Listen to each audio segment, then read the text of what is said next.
Iya, kita mulai ya. J, Bapak. Assalamualaikum warahmatullahi wabarakatuh. Waalaikumsalam warahmatullahi wabarakatuh. Saya awali di pertanyaan pertama ini, Pak Rusda. J, Bapak. Sudah berapa lama mengajar, Pak Rusda? Saya mengajar 5 tahun lebih, Bapak. Wah, 5 tahun lama ya. Di mana J. itu? Saya di SMA Temanggung, Bapak. SMA berapa? SMA 2 Temanggung, Pak. Sama dengan Pak Naim berarti ya? Oh, nggih, betul. Sama Pak Husni Oke, juga. Pak Husni J. Mubarak ya. J. Oke, Pak Rusda nih, J. selama kurang lebih 5 tahun, ini tentu pengalaman yang luar biasa J, mengajar Bapak. ini. Apa yang dihadapi, problem yang dihadapi dalam mengajar sebagai seorang guru? Banyak, Bapak. Salah satunya ketika awal masuknya atau inputnya di SMA 2, kalau dulu kan ada ketika masuk di SMA 2 harus pintar membaca Al-Qur'an gitu. Kalau sekarang kan karena zonasi ini Bapak, jadi semua anak bisa masuk walaupun yang mungkin tidak bisa lancar membaca Al-Qur'an. Salah satunya itu Bapak, karena Jadi zonasi karena itu. ada zonasi, Nggih. aturan yang pertama jadi gugur gitu ya? Nggih, Bapak, karena zonasi kan semua bisa masuk asalkan mereka dekat dengan sekolahan nggih, gitu. Bukankah ditambahi juga zonasi dan bisa baca Al-Quran itu? Enggak begitu. Tidak ada. Tapi Akhirnya kalau kami agama Bapak, lain gimana? dalam Agama Nasrani, Hindu, Buddha gimana? dalam Pak, Kalau agama-agama lainnya gimana? kalau agamanya juga sama Bapak. Semua bisa masuk. Yeah. Oke, selain itu apa, Pak Rusda? Pak, lingkungan apa namanya? Lingkungan sekitar Bapak. Emang lingkungan sekitarnya kenapa?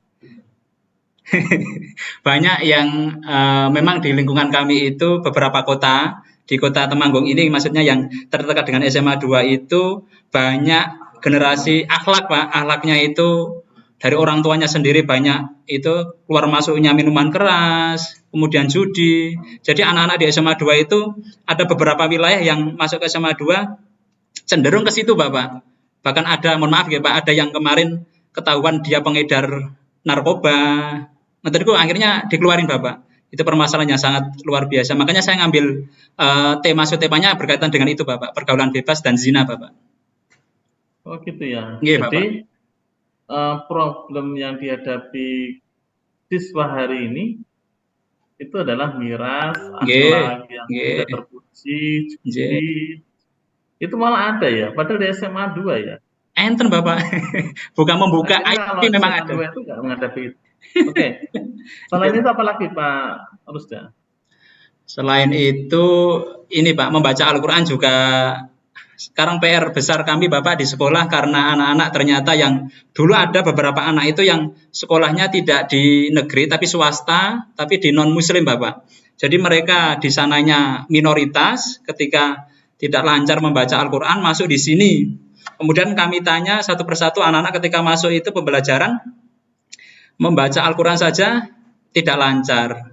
Kok membaca Oke, Al-Quran? Napa niku hijaiyah mohon mboten apal Pak. Jadi PR kami setiap pagi pembelajaran itu 15 menit untuk membaca Al-Quran Pak. Jadi kami keliling guru agama itu untuk mengecek satu persatu Bapak. Mekaten Pak. oke. Dari tiga tadi secara Nggih. secara sampel tadi, Nggih. dampak zunase, kemudian gugurlah syarat-syarat baca Al-Quran dan sebagainya tadi, Nggih. lingkungan sekitar yang kurang bersahabat ya Nggih, mungkin nggih ya, betul Bapak. kemudian membaca Al-Quran yang tidak lancar dan lain sebagainya. Nggih. Apa solusi yang Pak harus dilakukan? Tindakan yang Yang dilakukan? yang pertama kita sekolah ini sepakat setiap 15 menit pertama kita tadarus Bapak bersama-sama. Itu wajib hukumnya. Itu nanti Bersama-sama secara lintas kelas atau gimana? itu per kelas Bapak nanti yang nonis di kelas sendiri, yang muslim di kelas masing-masing. Itu 15 menit Hmm, pertama. Itu mulai dari Al-Fatihah sampai nanti akhir terus menerus Bapak. Setiap harinya bersama gitu ya? nggih, tapi nanti di akhir ada kataman gitu ketika mereka sampai kelas 1 selesai sudah katam kemudian kataman. Yang kedua Oke. ada ekstra Bapak. Jadi saya ditunjuk sebagai guru ekstra. Ini ternyata anak-anak itu kalau Ekstra apa itu? ekstra baca Ekstra Al-Quran Bapak. kurikuler atau ekstra apa? Ekstrakurikuler Bapak. ada di waktu hari Jumat itu ekstrakurikuler membaca Al-Quran, membaca tulis Al-Quran. Jadi saya mengalami sendiri ternyata anak-anak dari lingkungan yang orang tuanya, terkadang lingkungannya itu mereka susah sekali Bapak. Kalau sudah seusia mereka itu sedikit susah Bapak untuk mengeja kembali ya lafaz-lafaz dari Oke, hijaiyah itu Pak. oke Pak Rusda. Yeah. Dari dua tindakan itu, sampel dua tindakan itu yang jenengan lakukan itu, menurut teori belajar itu pakai teori belajar apa? Kalau ini behavioristik ya Pak? Atau bukan? Apa sih behavioristik? Behavioristik itu apa? Itu belajar mengedepankan perubahan perilaku Bapak. Yang tadinya tidak bisa, kemudian peserta didik bisa berhasil dengan proses pembelajaran itu melalui stimulus dan respon-respon dari kita, dari mulai. Ya memang anak-anak sekarang beda dengan zaman saya dulu ya Pak. Oke. Itu, nah. Siapa tokoh di teori belajar behavioristik itu? Menikah sebentar, Pak. Yang itu dari luar itu Pak ya. Kalau tidak salah Bukan, ya. tokoh Thomas teori belajar behavioristik. Thomas S. Kuhn kalau nggak salah nggih. Nggak terus? Apa itu? Betul kenal Pak. Oke, Tapi kayak ini kok Pak, kena betul salah nggih, nek behavioristik itu. oke.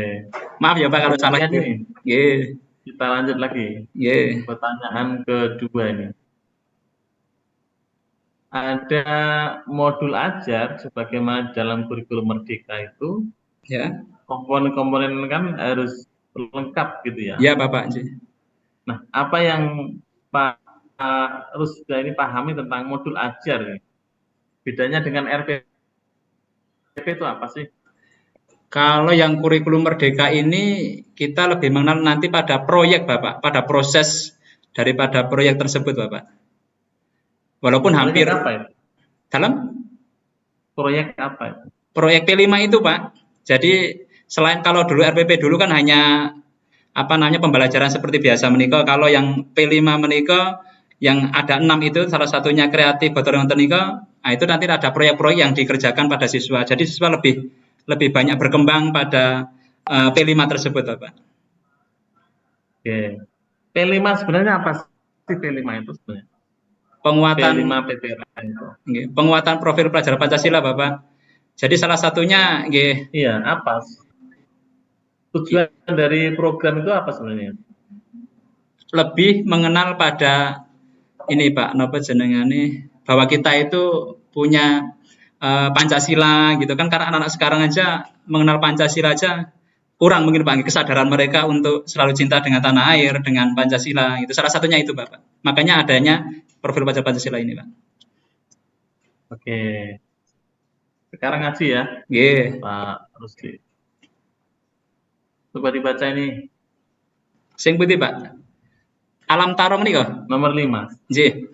A'udzu billahi minasyaitonir rajim.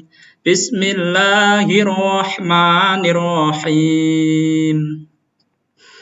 Alam taro kaifa daraballahu mathalan kalimatan thayyibatan kasyajaratin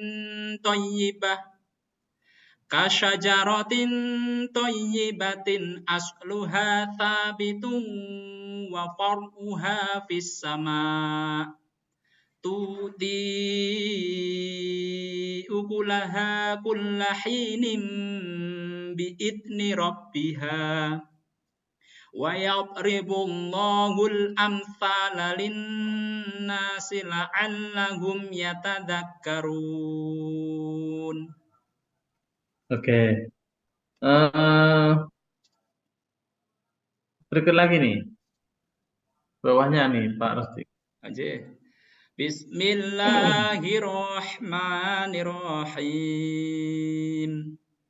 Wa ila thamuda akhahum sholihah. Qala ya qaumi ibudullaha ma lakum min ilahin ghairuh.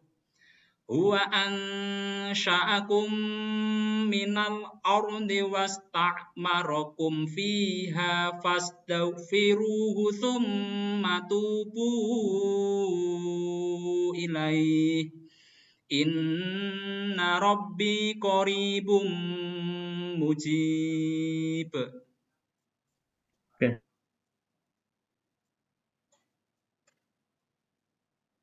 Kok Pak Rusdi, Pak Rusdi, mari kita akhiri di ujian ini dengan bacaan hamdalah.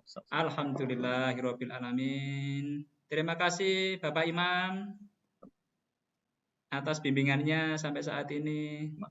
Alhamdulillah. Assalamualaikum. Assalamualaikum warahmatullahi wabarakatuh.